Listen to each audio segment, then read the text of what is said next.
L'éjaculation a-t-elle un impact réel sur la santé de la prostate?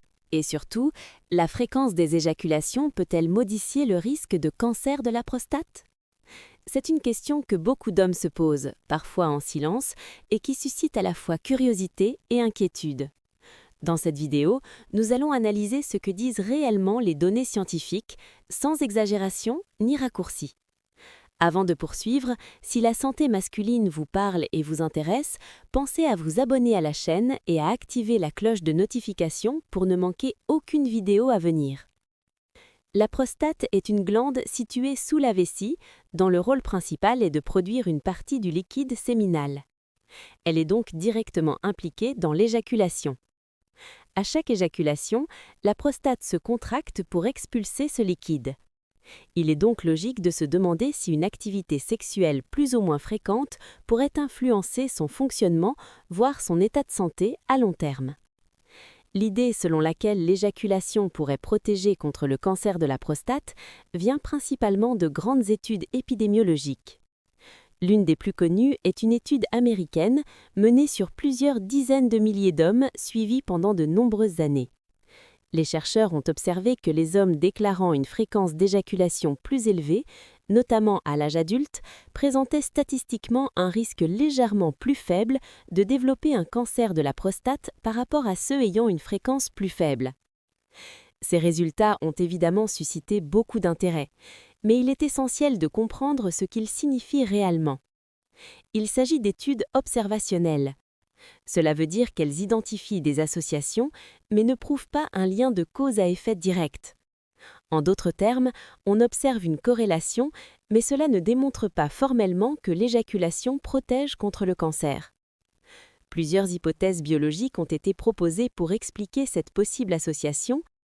L'une d'elles repose sur l'idée que des éjaculations régulières pourraient permettre d'éliminer plus fréquemment certaines substances potentiellement nocives accumulées dans la prostate. Une autre hypothèse suggère qu'une activité sexuelle régulière pourrait influencer l'équilibre hormonal ou réduire l'inflammation locale, deux facteurs impliqués dans le développement de certaines pathologies prostatiques. Cependant, ces mécanismes restent théoriques. Il n'existe pas à ce jour de preuves scientifiques solides démontrant qu'augmenter volontairement la fréquence des éjaculations réduit le risque de cancer de manière significative et mesurable au niveau individuel. Le risque de cancer de la prostate dépend de nombreux facteurs bien établis, comme l'âge, les antécédents familiaux, l'origine ethnique, l'environnement hormonal et certains facteurs génétiques. Il est également important de préciser que le cancer de la prostate est une maladie complexe. Certains cancers sont très lents et peu agressifs, d'autres plus évolutifs. Les études ne montrent pas que l'éjaculation empêche l'apparition d'un cancer agressif, ni qu'elle remplace les stratégies de dépistage ou de suivi médical. Alors, faut-il modifier son comportement en fonction de ces données? En réalité, la réponse est plus nuancée. Il n'y a pas de fréquence idéale universelle.